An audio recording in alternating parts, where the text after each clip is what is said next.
Eu já fui homofóbico e sim, esta não é a melhor maneira de começar um vídeo, mas é verdade. Eu já fui homofóbico e fui por causa de um conjunto de crenças que me induziam a ser homofóbico. E antes de continuar com esta história de superação da minha homofobia, eu gostaria de vos pedir uma coisa. O meu nome é Miguel Faria, sou mestre em Ciência Política pela Escola de Economia e Gestão da Universidade do Minho, tenho mestrado em Ciência Política e este é um canal de Ciência Política com viés marxista. Portanto, se quiserem ajudar este canal a ser entregue a mais pessoas, subscrevam o canal, coloquem gosto no vídeo, comentem. Não têm de comentar nada relacionado com o vídeo propriamente dito, podem apenas comentar aquilo que comeram ontem, que séries é que andam a ver, que jogos é que andam a jogar, que animes é que andam a consumir, que empreendimentos culinários é que andam a tentar na cozinha, no entanto sem sujar, porque depois para limpar é complicado. Façam detalhes dos vossos empreendimentos culinários, porque eu leio e muitas vezes tento-os aqui em casa, que eu adoro cozinhar e mais do que isso, adoro comer. Falem do vosso assadozinho que fizeram ontem com castanhinhas assim, para o meu gosto. Podem falar de castanha assada também, eu gosto muito de castanha assada e comi ontem, está bem? Falem para aí e interajam com o vídeo, porque isso ajuda bastante o algoritmo a entregar este canal a mais gente, e peço desculpa, ia arrotar agora, está bem? Acontece e eu não vou tirar isto nos cortes. Se quiserem também partilhar o vídeo com pessoas que gostem ou não do canal, eu agradeço sempre, mesmo que as pessoas venham para aqui destilar ódio ou meter dislike, isso é interação, é medido como interação pelo YouTube e em boa verdade é isso que interessa, não é? Portanto, eu fui testemunha de Jeová durante 19 anos da minha vida e muita gente que está a ver isto pela primeira vez pode não saber. A maioria sabe porque geralmente eu falo muito disto e então as pessoas que são frequentes no canal sabem que eu já fui testemunha de Jeová durante 19 anos da minha vida. E eu desvinculei-me das testemunhas de Jeová aos 19 anos. Eu nasci num seio familiar de testemunhas de Jeová. Os meus pais conheceram-se já sendo testemunhas de Jeová, casaram e tiveram um filho. E portanto esse filho nasceu no seio de uma família de testemunhas de Jeová. E então dos 0 anos até aos 19 anos eu vivi de acordo com as crenças preconizadas pelas testemunhas de Jeová, um conjunto de crenças que me induzia a inclusivamente ser homofóbico. Eu desvinculei-me aos 19 anos não oficialmente e depois oficialmente, cerca de 3 ou 4 anos depois. Agora não me lembro bem da data e se calhar devia lembrar-me porque é uma data importante, mas agora não consigo precisar. Mas é verdade, eu fui testemunha de Jeová e posso-vos dizer que havia mais coisas que eu não podia fazer do que coisas que eu podia fazer. Eu não podia celebrar aniversários, eu não podia celebrar o Natal, eu não podia receber transfusões de sangue, eu não podia celebrar o Halloween, eu não podia celebrar o São Martinho, eu não podia celebrar nada. Ok? Qualquer festividade que vocês queiram perguntar, em princípio não podia celebrar, porque era testemunha de Jeová. Não podia. Da mesma maneira também não podia ver, por exemplo, séries que estivessem de alguma forma relacionadas com poderes ou ocultismo, não podia ver filmes também desse género, não podia jogar jogos desse género, nada de World of Warcraft, nada de violência excessiva como para eles Assassin's Creed, não podia jogar Skyrim, não podia jogar jogos de Dragon Ball, não podia ver Dragon Ball, não podia ver Senhor dos Anéis, enfim.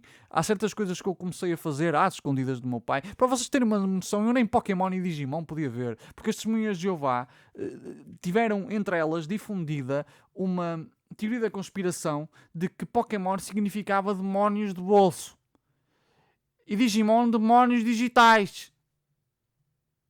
E que o Dragon Ball, por exemplo, foi feito apenas para desviar as testemunhas de Jeová a um grupo de pessoas de 7 milhões no meio de 7 ou 8 bilhões de pessoas no mundo. De facto, é muito plausível. Pronto, eu não podia fazer muita coisa. E por outro lado, eu tinha um conjunto de crenças que me induziam a ser homofóbico. As testemunhas de Jeová dizem que não são homofóbicas, dizem que desaprovam as práticas das pessoas e não têm nada contra as pessoas. Mas é assim, da mesma maneira que eu ser heterossexual não é uma prática, ser homossexual também não é uma prática. Ser uma pessoa LGBT não é uma prática. É uma parte de nós. Eu não posso acordar amanhã e dizer, não, eu a partir de hoje sou heterossexual. Da mesma maneira que uma pessoa homossexual não pode acordar amanhã de manhã e dizer, não, a partir de hoje eu não sou homossexual. Não é assim que as coisas funcionam. E portanto, se tu estás a negar um elemento da pessoa, tu estás a negar a pessoa, tu estás a ser preconceituoso. Tu não podes querer a pessoa às prestações. Não é assim que as coisas funcionam. E portanto, se estás a negar um elemento da identidade de uma pessoa, estás a ser preconceituoso em relação a essa pessoa. E portanto, sim, as testemunhas de Jeová são homofóbicas. A Organização das Testemunhas de Jeová tem uma conduta homofóbica. E há algumas razões para isso, não é? As testemunhas de Jeová fazem uma interpretação muito específica da Bíblia, não têm uma Bíblia diferente, mas fazem uma interpretação específica da Bíblia, como muitas religiões fazem. As testemunhas de Jeová inserem-se aqui num grupo de religiões restauracionistas que entendem que a religião católica se desviou do caminho, e a Bíblia, a tradução da Bíblia que as testemunhas de Jeová têm é a tradução do Novo Mundo da Bíblia Sagrada, ou a tradução do Novo Mundo das Escrituras Sagradas. Desde já quero pedir imensa desculpa por causa do estado da Bíblia, mas é que os meus gatos adoram a Bíblia por alguma razão e estou sempre a arranhá-la, e portanto isto é mais um arranhador neste momento do que propriamente um item de leitura, até porque durante 19 anos eu li a Bíblia de trás para a frente, de frente para trás, portanto agora não estou com muita vontade de a ler. Essa é a verdade.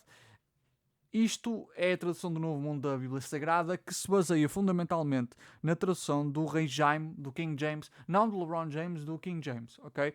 Portanto, e há dois textos em particular, um em Levítico e o outro de Paulo para os Coríntios, do apóstolo Paulo para os Coríntios, que induzem estes testemunhas de Jeová a condenar ser homossexual, a condenar ter relação com pessoas do mesmo sexo.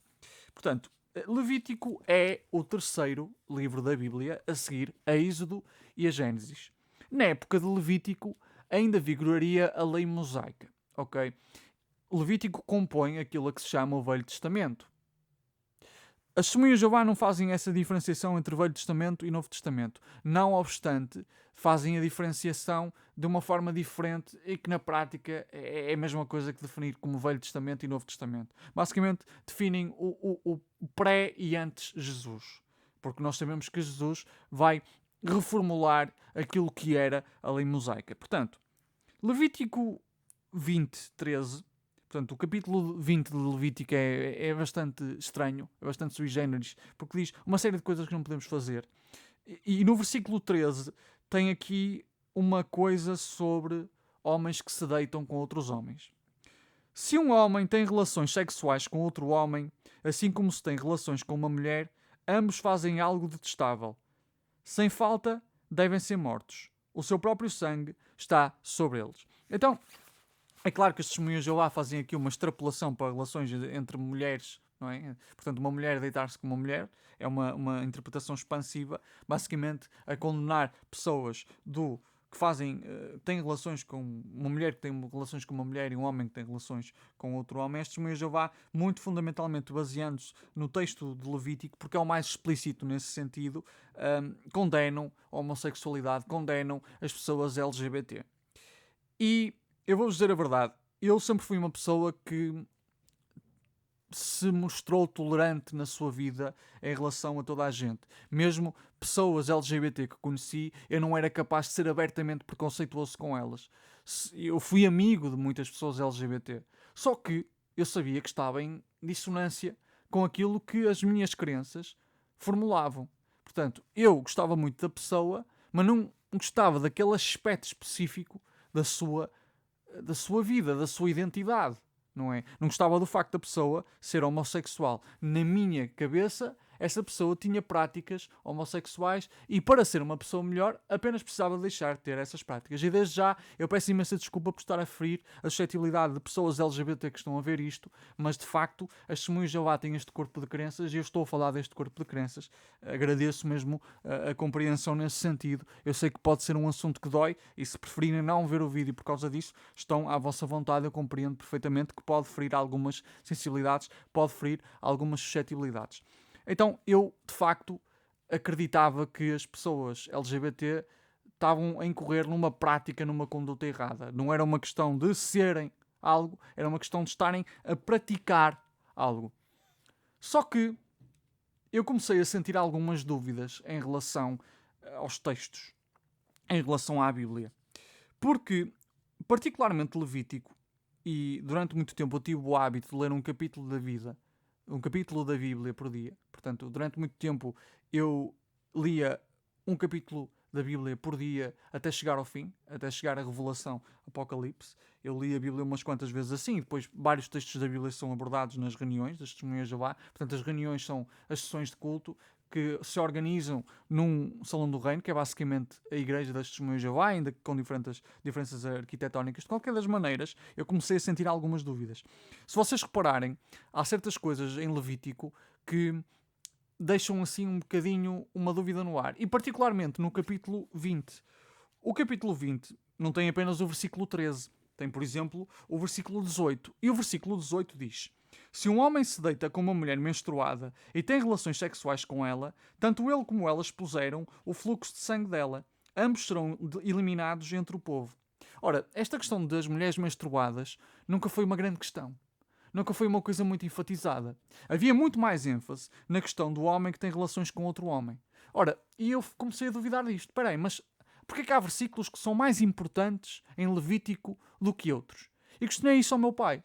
E meu pai disse, basicamente, que as coisas mudam e agora há ciência, há determinadas coisas da lei mosaica que já não precisamos seguir à risca e tal. E eu, ok, mas não achas que é um bocadinho arbitrário mesmo assim?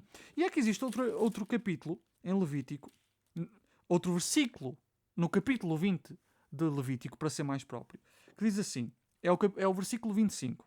Podem ler na vossa Bíblia se quiserem acompanhar. É claro que a tradução é sempre diferente, algumas palavras são diferentes, mas materialmente falando, está lá. E o que está lá, está lá. Versículo 25. Façam distinção entre o animal puro e o impuro, e entre a ave impura e a pura. Não se tornem repugnantes por meio dos animais, das aves e das coisas que rastejam sobre o solo, os quais separei para que os considerem impuros. Então o povo de Deus, naquela época, não deveria comer determinados animais que eram considerados impuros. Ora, hoje em dia, as testemunhas de Jeová não fazem distinção de animais puros e impuros para comer.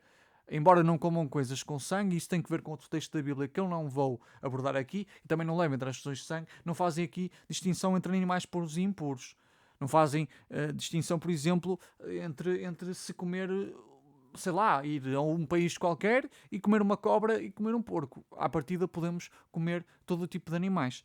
E eu questionava essas coisas ao meu pai, e ele dizia-me que, sim, mas antigamente era para proteger a população, Deus era tão bondoso que queria proteger a população de doenças e esse tipo de coisas. E eu novamente dizia, mas espera aí, pai, mas o que então como é que nós sabemos? Como é que nós definimos o que é para aproveitar e o que é que não é para aproveitar? E isso sempre me fez imensa confusão. O que é que acontece? A minha mãe, mais ou menos em 2013, 2014, divorcia-se do meu pai. Eventualmente ela conhece uma mulher, namora com essa mulher, e a pessoa mais importante para mim começa a ter uma relação que as testemunhas de Jeová desaprovam. Outras pessoas da minha família que eu também considero muito, muito importantes, que eu não vou mencionar aqui por causa de proteger a privacidade delas, começam a ter relações com pessoas. Tenho uma pessoa muito importante para mim que também teve uma relação com uma mulher e que neste momento tem uma relação com uma mulher. E eu fiquei assim, mas espera aí, como é que é possível? Como é que é possível? Mas estas pessoas são tão boas, são tão importantes para mim, dão-me tão bons conselhos, são fundamentais para o meu percurso até agora. Como é que é possível que essas pessoas estejam a incorrer numa prática que é tão, mas tão ostracizada pelas testemunhas de Jeová, que em Levítico até é condenada com a morte? Como é que é possível? E eu comecei a pensar, peraí, mas de facto eu lido com pessoas LGBT. E eu não consigo odiá-las, por muito que queira. E tenham em consideração uma coisa. Há testemunhas de Jeová que chegam a um ponto de odiar as pessoas LGBT.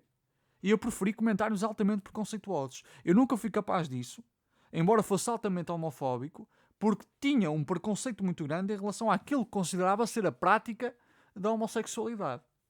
Compreendem? Mas havia muitas testemunhas de Jeová que eu via a ser extremamente homofóbicas.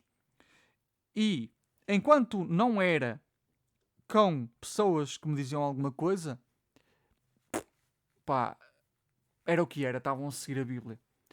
Doía-me um bocadinho porque achava que eram demasiado extremistas, mas ainda assim, era o que era. Estavam apenas a seguir aquilo que era ensinado. Estavam a ser um bocadinho zelosos demais, mas, de qualquer das maneiras, estavam apenas a seguir aquilo que era ensinado. Quando começam a fazer e a tecer comentários homofóbicos em relação à minha mãe e à outra pessoa da minha família que também saiu das testemunhas de Jeová e é muito importante para mim, começou-me a doer. Começaram a inventar coisas sobre a minha mãe, a dizer que ela fazia isto, que fazia aquilo. Começaram a inventar coisas sobre, lá está, essa pessoa da minha família que eu não vou mencionar por causa de proteger a privacidade dela. Começaram a inventar uma série de coisas, a fazer comentários mesmo à minha frente que eram altamente ofensivos. E aí eu comecei realmente a pensar, Testemunhas de Jeová não são apenas, não condenam apenas aquilo que eu considero ser a prática da homossexualidade, aquilo que eu considerava ser a prática. Claro que hoje em dia não considero uma prática uma conduta, é um elemento constitutivo do eu. E eu comecei a perceber que havia, mesmo nos textos bíblicos, muita possibilidade de interpretação homofóbica, porque vamos aqui reconhecer uma coisa: a partir do momento em que se condena alguém que é homossexual à morte, não há mais homofóbico do que isto. E eu comecei a ficar verdadeiramente incomodado, porque eu senti que se estava a apregoar o ódio.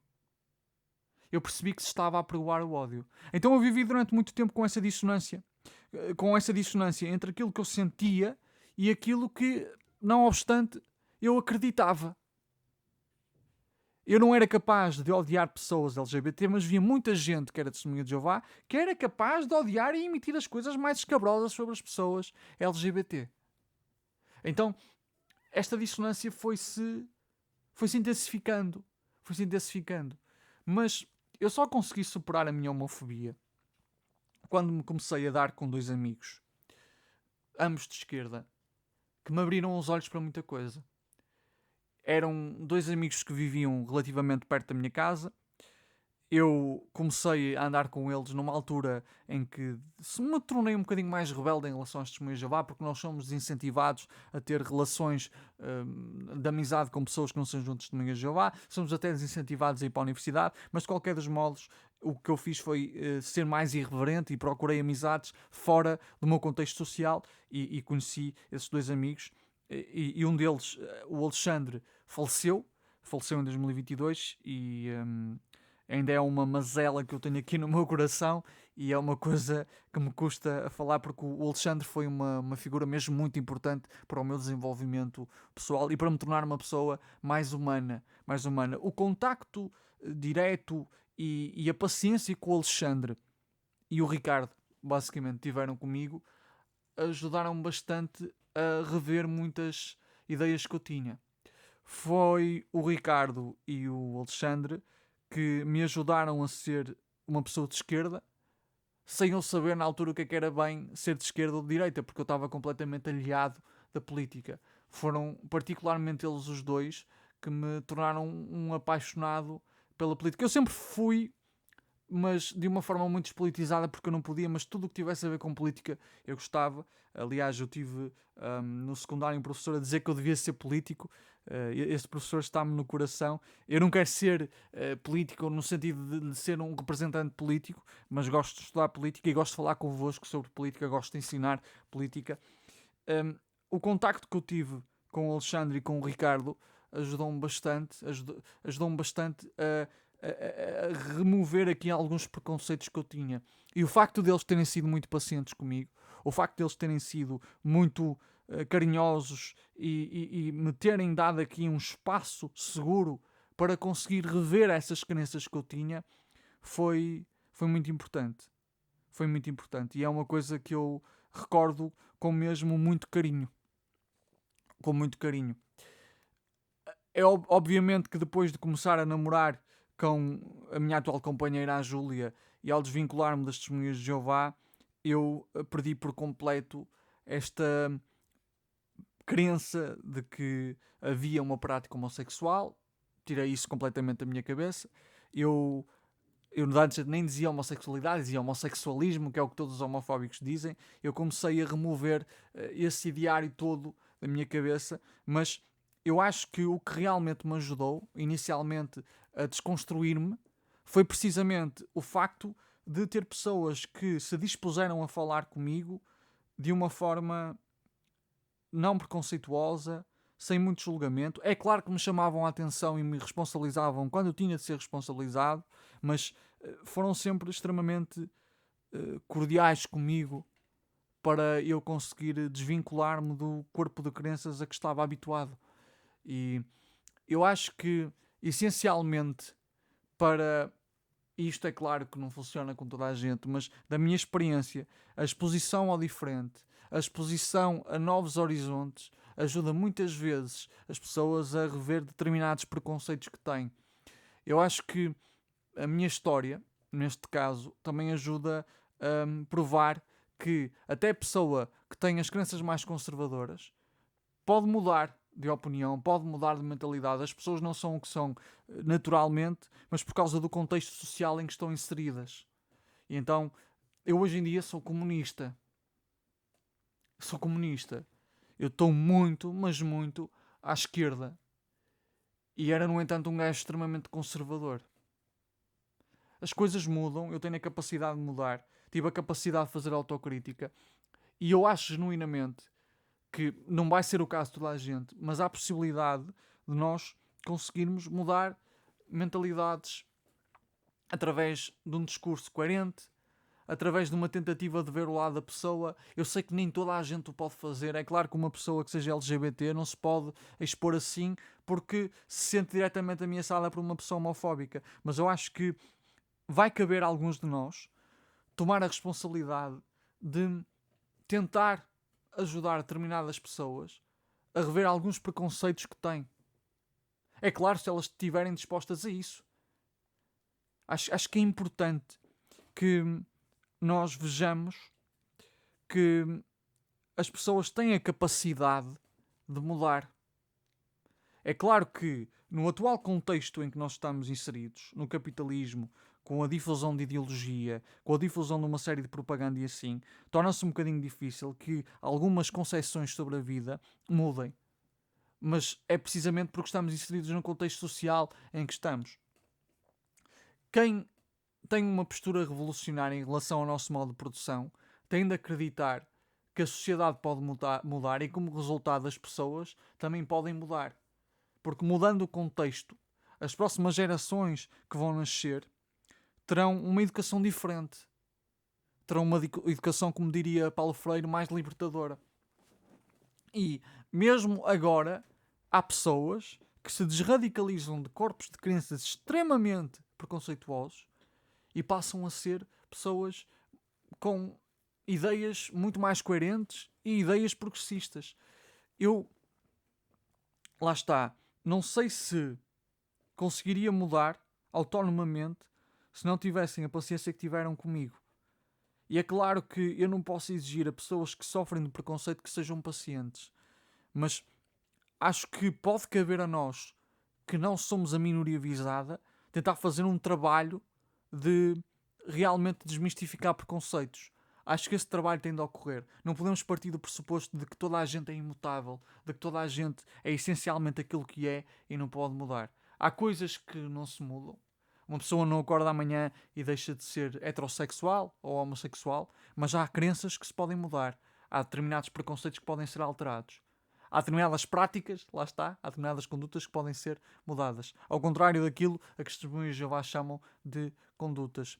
Então, este vídeo era para falar um bocadinho sobre isso. Era para falar um bocadinho sobre isso. Tudo começou com uma dúvida. Eu comecei a duvidar dos textos da Bíblia. Comecei a duvidar das posturas homofóbicas dos meus correligionários nas testemunhas de Jeová.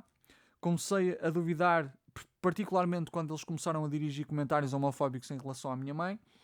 E, por fim, o contacto com outras pessoas, o contacto com outras realidades, o perceber o outro, o ter mais exposição ao outro, porque o Ricardo e o Alexandre apresentaram-me a muitas pessoas LGBT, ajudou-me finalmente a passar por cima desse preconceito. Porque a partir do momento em que tu também estabeleces um laço de camaradagem com pessoas que são LGBT ou têm outra qualquer diferença em relação a ti, diferença no sentido em que eu sou heterossexual, não sou LGBT, não integro as pessoas LGBT, a partir do momento em que tu estabeleces esse laço de camaradagem, tu começas a pensar, mas eu não posso acreditar nestas coisas e ao mesmo tempo gostar destas pessoas. Alguma coisa tem de ceder. E no meu caso, o que cedeu foi precisamente as minhas crenças homofóbicas.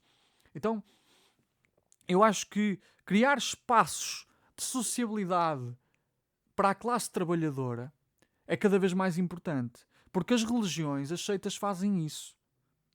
As testemunhas de Jeová são muito boas porque, por um lado, criam aqui uma comunidade que se torna quase a família de uma pessoa e depois, quando a pessoa decide sair das testemunhas de Jeová, Vedam-lhe o acesso a essa família que ela criou. Porquê? Porque as testemunhas de Jeová não podem falar com pessoas que se tenham dissociado. Agora a regra flexibilizou um bocadinho, mas ainda assim não podem manter grandes relações.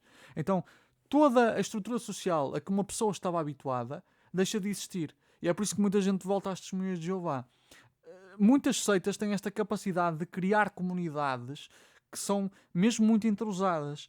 E se esses são os únicos espaços de socialidade a que as pessoas têm acesso, e não são só as seitas, a direita faz muito isso, particularmente a extrema-direita. Há pessoas para as quais estar inseridas no Chega é ter comunidade, basicamente. Se eles fazem isso e a esquerda não está a criar devidamente esses espaços de sociabilidade e não está até a ocupar espaços de sociabilidade que já existem, e há partidos que o fazem, atenção, há partidos de esquerda que o fazem, o PCP ocupa espaços de sociabilidade, por exemplo. Se a esquerda não faz isso de uma forma mais massificada, não há espaços vazios na política. E é claro que determinadas crenças vão ser reforçadas. Se as pessoas forem colocadas em espaços em que têm de lidar com a diferença, com a existência do outro, com a alteridade, eu acho que realmente as coisas podem mudar para melhor. É claro que isto não é panaceia para todos os males, mas é um caminho. Acho que eu era homofóbico por causa do meu contexto social. Então o que nós temos de fazer fundamentalmente, mesmo antes da Revolução, é criar contextos sociais diferentes, espaços de sociabilidade que ajudem as pessoas. O Ricardo e o Alexandre foram o meu espaço de sociabilidade e ajudaram-me a expandir esse espaço de sociabilidade. E se calhar, às vezes, pessoas como eu, ou como eu era, precisam de mais Ricardos e Alexandres. Percebem? Portanto, este vídeo também tem o objetivo de trazer alguma esperança. Porque eu sei que com as eleições dos Estados Unidos, nós agora tendemos a achar, olha, a classe trabalhadora dos Estados Unidos, que pendeu mais para o Trump, virou inevitavelmente reacionária. E a verdade é que as coisas não são assim tão simples. A verdade é que o Partido Democrata não representava mudança, o Partido Democrata não resolveu coisas específicas e que eram populares entre a população. Por exemplo, acabar com a questão do crédito estudantil é uma coisa popular entre a maioria da população dos Estados Unidos. Parar de armar Israel também é uma coisa, desculpa, popular entre a população dos Estados Unidos. E o Partido Democrata, com o preso pela burguesia que o financia, não adentrou por esses temas fraturantes. E é claro, depois adotou uma retórica cada vez mais parecida com o Partido Republicano. E se não há diferença entre os dois, as pessoas preferem o original do que a cópia. E neste caso, a cópia era o Partido Democrata, que ainda por cima tinha a desvantagem de ser o partido que estava a governar naquele momento. Ou seja, a frescura associada com a novidade de ser o partido na oposição não era uma coisa que o Partido Democrata tivesse. E, portanto, de facto, Kamala Harris tinha de ter representado uma mudança substancial, coisa que nunca vai representar, porque o Partido Democrata e o Partido Republicano são basicamente centro-direita, direita e, no caso do Partido Republicano, extrema-direita. Kamala Harris teria de ter representado uma mudança para a classe trabalhadora que não mudou, e a classe trabalhadora puniu o Partido Democrata e votou bastante, e mesmo os latinos votaram bastante em Donald Trump. Então, a classe trabalhadora pode ser recuperada? Pode. Vocês dizem-me assim, mas quer dizer que ao votarem noutro partido que não o Partido Republicano deixam de ser homofóbicos? Não. Muito provavelmente continuarão com esses preconceitos de base. E atenção, não estou a dizer que toda a classe trabalhadora que votou em Trump é homofóbica, mas que as coisas homofóbicas que Trump diz não as afetam, e só isso é um bocadinho homofóbico por si só, não é? O que eu estou a dizer é que, mesmo tendo esses preconceitos instalados e às vezes até quase inconscientes, se houver um partido que lide com determinados problemas que são verdadeiramente fraturantes, vocês podem ter a certeza que as pessoas vão pender para esse partido. E é claro que depois isso poderá abrir portas para criar espaços de sociabilidade em que essas pessoas sejam obrigadas a rever esses preconceitos. Já não me refiro àquelas pessoas que são terminantemente a favor de Trump, estou a falar de pessoas que estão mais ali no muro. Estou a falar de pessoas que antigamente da classe trabalhadora votaram no Partido Democrata e agora votaram no Partido Republicano. O que significa que as pessoas não são inevitavelmente do Partido Republicano, porque previamente foram votar no Partido Democrata. Compreendem? Então, se nós somos materialistas, ou melhor, se nós somos materialistas, marxistas e revolucionários, nós não podemos achar que as pessoas são o que são de forma inevitável. No que diz respeito às suas crenças políticas. É isso que eu quero dizer. Porque se assim achamos, para quê a luta política? Para quem empreender a luta política? Se já está tudo perdido, se as pessoas são o que são politicamente, não é? Votaram no Donald Trump, pronto, é o que são. Não vale a pena lutar por elas. A partir de agora o Partido Republicano ganha todas as eleições. As coisas não são assim. Há muitas coisas a mudar na política, diariamente. Então, isto também é uma mensagem de esperança para vos mostrar que sim, as pessoas podem mudar. E o contexto social é mesmo determinante nesse sentido. Obrigado por terem visto o vídeo. Gostava só de dizer uma coisa. Este livro aqui, que eu escrevi sobre ser testemunha de Jeová, Monólogos a 2, breve diário íntimo de uma ex-testemunha de Jeová, já está disponível em e-book. Vocês podem enviar 3,99€ ou 25€ para o meu MBWay 930613318, que aparece aqui. Ok, que aparece aqui em baixo. Também podem contribuir através do paypal.me, o Miguel Faria, enviar-me esse valor para adquirirem o e-book. Depois enviam um e-mail com o comprovativo de pagamento para o miguelfaria96@gmail.com e eu envio-vos o e-book, portanto, formato PDF, formato EPUB, assim como também um código de desconto para vocês usufruírem na compra da edição física quando ela sair. Próxima semana vocês vão ter mais notícias sobre o livro, sobre a saída da edição física, está bem? Para já não posso dar mais detalhes, porque não posso dar mais detalhes, é só isso. Obrigadíssimo por estarem aqui, até ao próximo vídeo.